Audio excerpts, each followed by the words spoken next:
Hey guys, just real quick, I just want to let you guys know you can find me at patreon.com/Jonathan Rector. All your financial support there goes directly back into making more content for you guys and you ladies out there. And remember, you can always cancel your subscription at any time. And if you are one of my Patreons, thank you so much. Your help gets me closer to making my personal comics and my dreams come to life. Seriously though, head on over there if you guys are interested, and anybody that gives any money at all, if it is something that you're interested in, you do get access to my pencil brushes that I use in Manga Studio 5e for free, and there's 5 of those guys. So subscribe today if you're interested in it, share if you're not, maybe one of your friends might be interested in it. I appreciate all of it. Thank you again, and enjoy the video. Bye. How's it going, everybody? Welcome back to the next part of this process tutorial.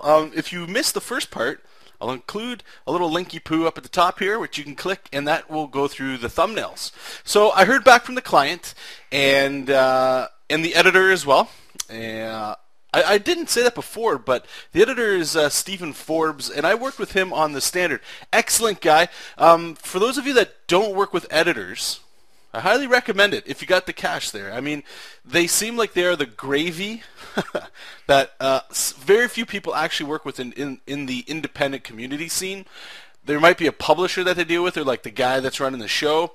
But an editor, like, their magic is not really seen, and it's felt. It's hard to describe unless you've worked with them. I know a lot of editors are usually in it for they just make the sandwich a sandwich in a way. You know, it's this way. It's somebody that's like an independent guy or girl that just overlooks the project to make sure that the goal never gets lost. And it's a very unique person, and it's one of those fields that I feel like I don't know how you even get into being an editor. But I just wanted to bring that up because Stephen Forbes he's an awesome guy. I haven't met him personally, but I have worked with him from time to time. And the reason I'm just bringing this up like that, just trying to upsell Stephen and editors in general. If you're looking to get an editor for your project or anything, send me a message, and I can run it by Stephen for you. See if perhaps you want to try giving an editor a go. I highly believe it's worth it if you got the little bit of cash that it might require to do so. But it's a really awesome thing. But all that is to say that the client for this project and Stephen, they got back to me and they both agreed that C was the way to go. And you saw right in the very beginning, all I did was open up the file that I had sent the client, the file that you, me, and whoever else was watching watched us draw the thumbnails for. I sent that off, and I got the initial reply that I got was probably, in my eyes, it's probably the best reply you can ever get, and it's not a "oh my god, you're amazing." It's sort of it's not the opposite, but anyway, what it was, man, I can't decide between A or C. To me, that's the best way that I can, or the best answer that I can get, besides getting a "oh, C all the way." Look at that, that's great. When a client or somebody has a choice, I like that because it makes them feel, I believe anyway, that they're getting their money's worth. They're liking what they're seeing, and it's so hard for them to choose between 2 options or 3 options that it's great. Now there is the other side to that where it's, well, you know, none of them really stand out to me. They all kind of start to look the same, so now I'm kind of picking between 3 good ones, which is fine, but that means not one of them is great. Like, they're all good, but not one of them is just that one. And it's hard to say what that is, right? These 3 thumbnails, any of you could have been my client, and I could have sent them to you guys, and I looked at the comments in the last one, and a lot of people seem to like C, which is interesting, because I believe Stephen, the editor, again, was the first guy that came back and said C was the default choice. But so that's what the client's mind is. So right now, the next part of the workflow is what you're seeing right here is the tight pencils, and I'll talk a little bit about what tight really means. You guys can kind of see it here. And then from here, the next video will be inking, and then after that it'll be coloring. And you can expect those probably all within this week. This cover is actually getting finished today, the day that I'm actually recording the pencils, because this sort of process just starts to blend itself easily. I find that thumbnails are really the trickiest part. Because that's where, in my opinion, most of the thought goes. All of this sort of thing is the study that you actually do. This is the behind-the-scenes sort of thing where it's you're working on your anatomy, not necessarily your composition, but just general structure and form. The thumbnails are where it's all like for me anyway, it's all the mental stuff. It's does this composition look good? Is there a balance of negative space and the lighting and all that? So just to go back to the process here, so you guys saw me grab the thumbnails that was approved, number C, and I just made a brand new file here in Manga Studio. This artboard that I use, I like to call it artboard just to keep it, traditional. The language is still the same. This I purchased from Doug Hills.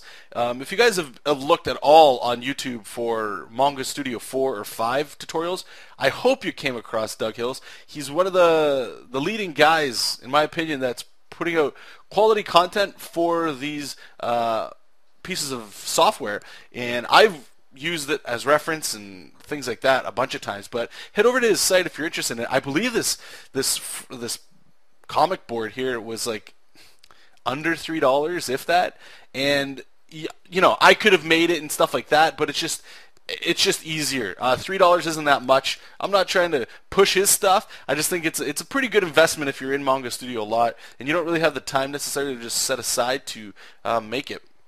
Anyway, open up a new one, a new artboard, pasted the thumbnail in here, and then just transformed it to fit roughly the live area. I wasn't too concerned about making, stretching the size of it to be perfect. It was just sort of like eyeball it, because we have to go in there and pencil it. The whole idea of the thumbnail is to capture that energy and the composition for me, and just the general initial feel. The jump from a thumbnail to your pencils, it's usually pretty big in terms of quality. That's the point. But the thumbnail, like I said earlier, is the thought, the brains. Now it's time to build the skeleton on that energy, So that's what this is. You saw me just quickly go over in the beginning, or in the second step anyway, of just making a new layer over top and just putting structure down, putting down, those cubes, those blocks, those squares, the curves and stuff like that, just to get that down. Then all I did after that was get my kneadable eraser, like I like to use a lot, and just do a quick pass over each character. And like right now we're working on the angel dude, so you can see I'm still working on the structure a little bit. I'm putting in some details there, putting on like the rings on his vest, and then I just grabbed the kneadable eraser, and now I'm putting the type pencils in here. And I just wanted to bring up too, when I say type pencils, this is very akin to if I was working traditionally with pencil and artboard. This is the exact same workflow that I would use. Usually I even print out thumbnails, blow them up, print them out 11 by 17, and like just put them up on my window. And if it's dark outside, I have a little light box that I can use. Just because it takes a lot of the guess and the work out of it, to be honest with you.